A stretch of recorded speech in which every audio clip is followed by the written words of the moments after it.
సరైన ప్రాపర్టీని ఎంచుకోవడంలో తికమక పడుతున్నారా? ఇక ఆ కన్ఫ్యూజన్ వద్దు. అపార్ట్మెంట్లు, విల్లాలు, ప్లాట్లు మీకు కావలసినవన్నీ ఒకే చోట. Suman TV biggest property expo October 18th, 19th HSCC Novotel Hyderabad. ఇప్పుడే ఫ్రీ ఎంట్రీ కోసం కాల్ చేయండి.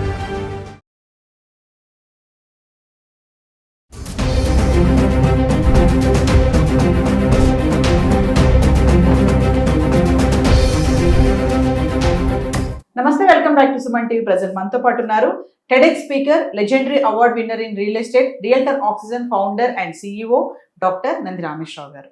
నమస్తే సార్. సార్, ఇప్పుడు వారసత్వం నుంచి వస్తున్నటువంటి గోల్డ్ ఏదైతే ఉంటుందో, అంటే తల్లిదండ్రుల దగ్గర నుంచి కానీ బంధువుల దగ్గర నుంచి కానీ మనకు బంగారం కనుక స్వీకరిస్తే దానికి ట్యాక్స్ చెల్లించాల్సిన అవసరం లేదు అని అంటారు. మరి ఒకవేళ దాన్ని అమ్మితే గనక మరి పన్ను చెల్లించాల్సిన అవసరం ఉంది అని అంటున్నారు. ఒక్కసారి వివరాల్లోకి వెళ్తే సార్ ఏంటి అంటే దీనికి కొన్ని కండిషన్స్ ఉంటాయమ్మా. నాకు తెలిసినంత వరకు, నేను ఐఎమ్ నాట్ ఎక్స్పర్ట్, నాకు తెలిసిన షేర్ చేస్తాను. ఇప్పుడు అమ్మ నాన్న లేకపోతే తాత మామ లీగల్ హైర్స్ కానీ లేదా వారసత్వంగా కానీ వస్తే ఒక 30-40 years బ్యాక్ మీ అమ్మమ్మ నాన్నమ్మ కొని ఉంటుంది, ఇప్పుడు 20 years బ్యాక్ మీ నాన్న కొని ఉంటాడు, ఇప్పుడు మీరు కొంటున్నారు. మీరు కొంటున్నాను ప్రూఫ్స్ ఇస్తారు. 30-40 years సాఫ్ట్వేర్ లేదు, ఆన్లైన్ లేదు, మాన్యువల్ 40 సంవత్సరాల బిల్ ఎవరు ఉంచుతారు? సో గవర్నమెంట్ ఏమంటుందంటే, మీరు ప్రూవ్ చేస్తే కనుక ఈ బంగారం, ఇప్పుడు నీ దగ్గర 50 తులాలు ఉందనుకో, అందులో 30 తులాలు మీ వారసత్వంగా వచ్చింది, 20 తులాలు మీరు 20 తులాలు కొన్నా మీరు ట్యాక్స్ కట్టాల్సి బిల్ ఉంటుంది, అప్పుడు వాల్యూ. ఈ 30 తులాలకి ఆ పద్ధతి ప్రకారం మీరు కట్టక్కర్లేదు, ఎందుకంటే మీ డబ్బులు పెట్టుకోలేదు, మన తాత మామ మన పేరెంట్స్ కొని ఇచ్చారు. సో వాళ్ళు అప్పుడు కట్టి ఉండాలి. వాళ్ళు అప్పుడు కట్టుండి మీకు ఇచ్చినట్టు లీగల్ ఎయిర్ అంటే ప్రూవ్ చేస్తే నువ్వు వాళ్ళ మనవరాల కూతురువి లేదా వాళ్ళ కొడుకువి లేదా అక్కడి నుండి వచ్చినట్టు ప్రూఫ్, డాక్యుమెంటేషన్, బిల్లు ఉండాలి, వాళ్ళు కొన్న బిల్లు ఉండాలి, ప్రూఫ్ వాళ్ళు ఎక్కడ కొన్నారు అప్పటిది ఉంటే అది ఒకటి ఉండి, తర్వాత నువ్వు లీగల్ హెయిర్స్ అని ప్రూవ్ చేయాలి. చేసిస్తే మీకు ట్యాక్స్లు ఉండవు, వాళ్ళకి ట్యాక్స్లు ఉండవు. కానీ ప్రూవ్ చేయకపోతే వాళ్ళకి ఉంటుంది, మీకే ఉంటుంది. వాళ్ళు కట్టాలి. ఎప్పుడు కొన్నారంటే 1970లో కొన్నారు, 70 అంటే ఇప్పుడు 50 సంవత్సరాలు. 50 సంవత్సరాలు ఇండెక్సేషన్ ఉంటుంది. ఇండెక్స్ అని చెప్తాడు, ఎప్పుడు కొంటే ఒక టేబుల్ ఉంటుంది చెప్తారు. సో వాళ్ళ దగ్గర జనరల్గా ప్రూఫ్స్ ఉండదు. ఒకసారి నరేంద్ర మోడీ గారు వచ్చిన కొత్తలో డిమానిటైజేషన్ టైంలో బంగారం ఎంత ఉందో లెక్కలు చెప్పాలంటే రివర్స్ అయింది. నోబడీకి పర్సనల్ అసెట్ మీకెందుకు చెప్తాను.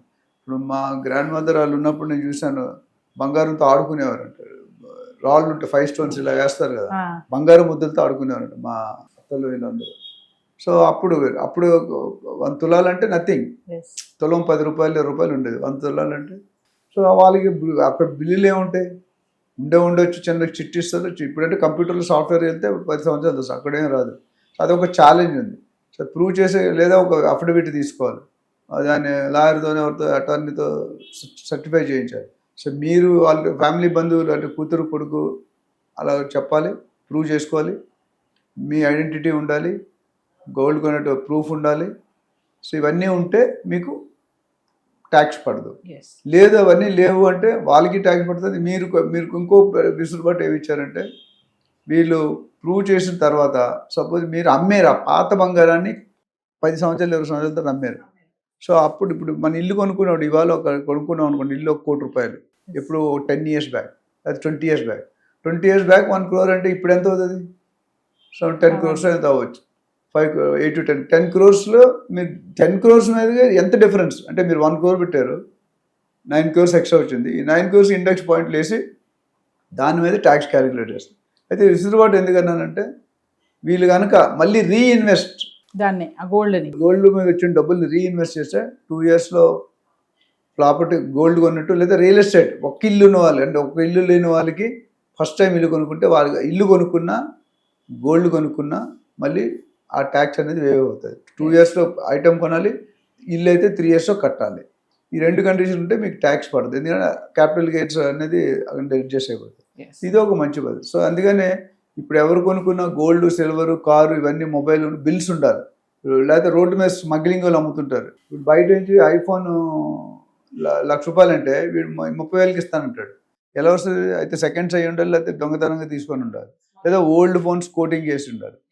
సో అట్లానే చాలా ఇప్పుడు మన ఇయర్ టు ఇయర్ బడ్స్, తర్వాత ఎలక్ట్రానిక్ ఐటమ్స్ ఎస్పెషల్లీ మీరు చాలా చీప్ దొరుకుతాయి. అందుకని ఇప్పుడు ఏంటంటే పెన్ డ్రైవ్స్ ఇవన్నీ చాలా చీప్ రోడ్డు మీద. కానీ ఎంతకాలం పనిచేస్తే గ్యారంటీ ఉండదు, బిల్లు ఉండదు. సో ఆల్వేస్ మనం కొద్దిగా లేట్ అయినా ఒక 10% ట్యాక్స్ కట్టాలన్నా బిల్లు మీద తీసుకుని మీరు ఆల్వేస్ రేపొద్దు మీరు బిల్ లేకుండా గోల్డ్ తీసుకున్నారు ట్యాక్స్ తగ్గుతుంది 18% 12%. బట్ 5% ఆ 5% కోసం మీరు 95% ప్రాబ్లం ఉంటుంది. మీరు ప్రూవ్ చేయలేదు అనుకోండి గోల్డ్ బిల్ లేకుండా ఎలా చెప్తారు? ఎక్కడి నుండి వచ్చింది మీకు? అంటే మీరు రకరకాల వేస్ ఉన్నాయి రావడానికి అండర్ ది టేబుల్ అని. అది లేకుండా ఉండాలంటే మనం బిల్ పెట్టుకోవడం కష్టం. Bill to have always records. ఇప్పుడు లాస్ట్ 20-30 అయితే కొన్ని నాట్లో నేను చెప్పినట్టు ప్రూఫ్ ఉంటే వాళ్ళకి సర్టిఫై చేయాలి. వీళ్ళకి కొన్ని కెపాసిటీ ఉండే కెపాసిటీ ఉంది, లేకపోతే కొద్దిగా క్వశ్చన్లు అడుగుతారు. So to justify the IT office. In case అమ్మడానికి వెళ్తే మాత్రం ఖచ్చితంగా డాక్యుమెంట్స్ అనేవి మనం చూపించాలి. చూపిస్తే మనకు ట్యాక్స్ మీరు పడదు. ఎంత కొన్నారనేది ఇబ్బంది కాదు. ఎస్, ఇప్పుడు ఎంతకు అమ్మారు అనేది ఇబ్బంది, అంటే లెక్క. మీరు ఎంత కొన్నా డిఫరెన్స్ తీసేస్తాడు. Yes. మీరు 10 రూపాయలు కొంటే ఇప్పుడు 25 రూపాయలు అయితే 15 రూపాయల మీదే వేస్తాడు, 10 రూపాయల మీద వేయడు. చూపించకపోతే మొత్తం వేస్తాడు. ఎస్. Thank you sir.